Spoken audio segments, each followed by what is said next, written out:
داستان 11 از کتاب گوسفندی که گرگ شد. بچه عقده‌ای میشه. نوشته عزیز نسیم. گویش سامسارا. پخش فایل صوتی از کتابخانه اینترنتی آوای بوف. avayaboof.com.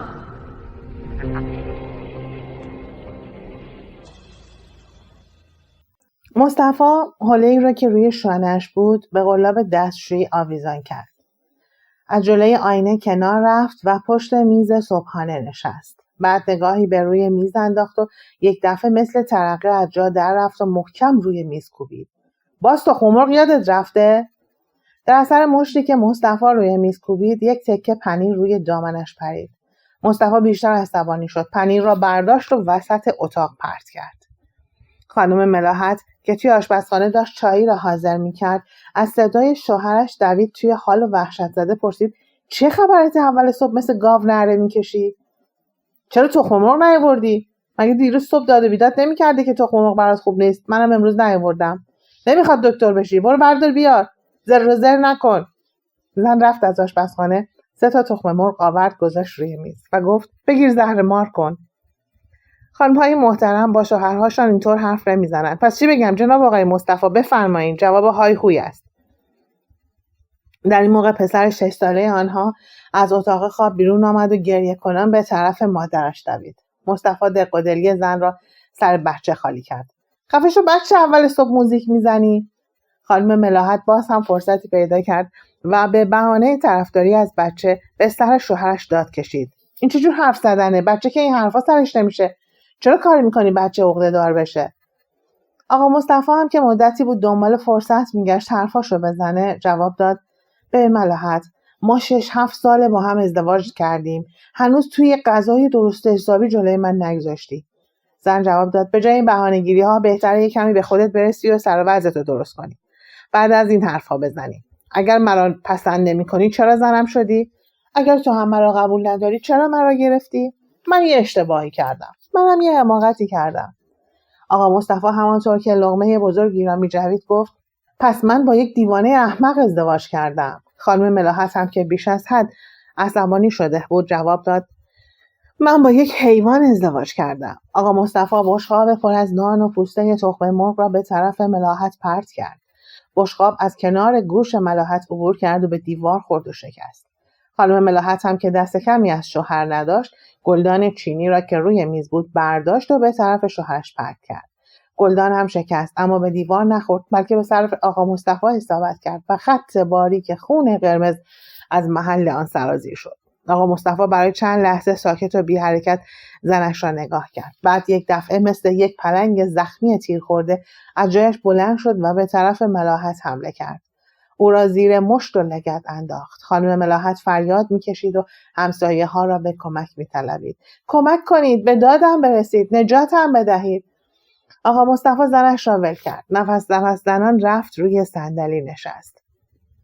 ملاحت خانم همان جایی که روی زمین نشسته بود گریه میکرد و ناله و نفرین راه انداخته بود. بچه 6 ساله آنها در حالی که وحشت از سر و رویش میریخت دامن مادرش را گرفته و با نگاهی ترس‌آلود به پدر و مادرش نگاه میکرد. آقا مصطفی که نمیدانست چه کار میکند، برای اینکه کاری انجام داده باشد دستش را دراز کرد و رادیو را گرفت. رادیو داشت برنامه کودک انجام میداد. گوینده رادیو درباره رفتار پدر و مادرها و اثری که رفتار آنها روی بچه‌ها میگذارد صحبت میکرد.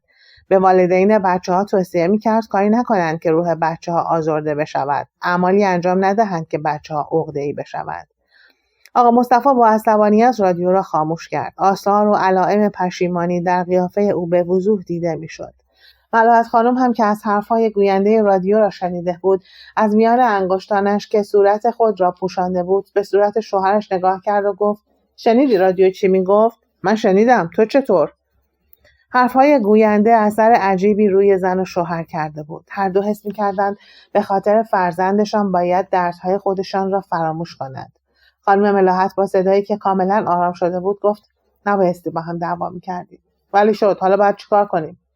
گوینده میگفت کاری نکنید روح بچه‌ها خراب بشه. یعنی تو میگی بچه ما میفهمه؟ چرا نفهمه؟ 6 سالشه.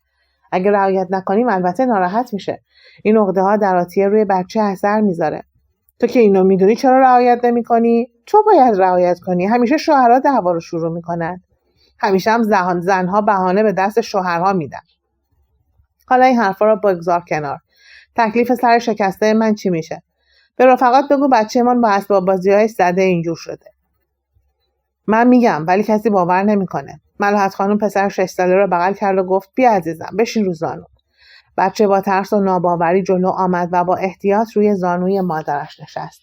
ملاحت گونه بچه را بوسید و گفت عزیزم تو میدانی چرا منو پدرت داد و بیداد کردیم؟ بچه با حرکت سر و نگاه چشمان نگرانش پاسخ منفی داد. ملاحت خانم ادامه داد دیروز صبح پدرت گفت که دکتر تخم مرغ رو براش قدغن کرده. منم امروز براش تخم مرغ نیاوردم. به همین جهت اون عصبانی شد و داد و بیداد کرد. آقا مصطفی حرف زنش را قطع کرد و گفت دروغ میگه. من اول داد و بیداد نکردم. مادرت داد کشید. خانم ملاحت سر پسرش را به طرف خودش برگرداند و گفت پدرت بیخود میگه. من فوراً براش تخم مرغ آوردم و گفتم بفرما. آقا مصطفی دوباره حرف زنش را قطع کرد. گوش نده پسر جان. وقتی مادرت تخم مرغ را آورد اگر میگفت بفرما دیگر حرفی پیش نمیآمد. بشقاب را پرت کرد روی میز و گفت بیا زهرمار کن. دعوای ما از همینجا شروع شد. ملاحت خانم با ناراحتی گفت بر فرض که گفتم بیا زهرمار کن. آسمان که به زمین نیامد. خیال میکنی به صدر اعظم توهین شده؟ آقا مصطفی از این توهین زنش خیلی ناراحت شد و گفت 100 دفعه گفتم غرور مرا نشکن. من یک مرد هستم. خانم ملاحت خنده مسخره‌آمیزی کرد. نفهمیدم تو هم غرور داری؟ زن من با چه زبانی به تو بفهمانم که مثل آدم حرف بزنی؟ خانم ملاحت با لحن نیشداری جواب داد با هر کسی باید مثل خودش حرف زد. آقا مصطفی بیش از این تاب و تحمل شنیدن متلک‌های زنش را نیاورد. دست برد لیوان نشکن را از روی میز برداشت و میخواست به طرف زنش پرت کند. ولی چون ملاحت خانم پسرش را سپر خود قرار داده بود نتوانست لیوان را پرت کند. اما ملاحت خانم زیر سیگاری بلوری را برداشت و به طرف شوهرش پرت کرد. زیر سیگاری بلوری و سنگین درست به وسط پیشانی آقا مصطفی اصابت کرد و شکاف بزرگی ایجاد نمود.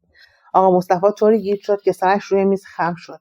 ملاحت خانم که ترسید شوهرش به طرف او حمله کند و تلافی را در بیاورد شروع به داد و فریاد کرد. کمک کنید، به دادم برسید، نجاتم بدهید. ولی چون متوجه شد حال شوهرش خراب است و قادر نیست عکس‌العملی انجام دهد لحن کلامش را عوض کرد و گفت مصطفی جون فراموش کردی رادیو چی میگفت؟ چرا ما باید با هم دعوا کنیم؟ آقا مصطفی حرکتی کرد و از جایش بلند شد. خونی که روی چشمانش را پوشیده بود پاک کرد و به طرف زنش خیره شد. خانم ملاحت که حس می‌کرد ممکنه شوهرش به او حمله کند از نو شروع به داد و فریاد کرد. به دادم برسید، شوهرم می‌خواهد مرا بکشد. آقا مصطفی با صدای آرام شروع به صحبت کرد. حق و توست. ما نباید به خاطر بچه‌مان دعوا کنیم. آقا مصطفی بیخیال روی صندلی نشست. معلوم نبود به خاطر بچه یا از ترس سر و صدای زنش یا خونی که از او رفته بود با آرامش زیادی گفت برو برای من 2 تا تخم مرغ نیمرو کن. یه کمی هم تنتوریت بیار. دعوای زن و شوهر بچه‌ها را عقده‌ای می‌کند. ملاحت خانم به طرف آشپزخانه رفت و آقا مصطفی دوباره پیچ رادیو را باز کرد و آهنگ ملایمی توی اتاق طنین افکند.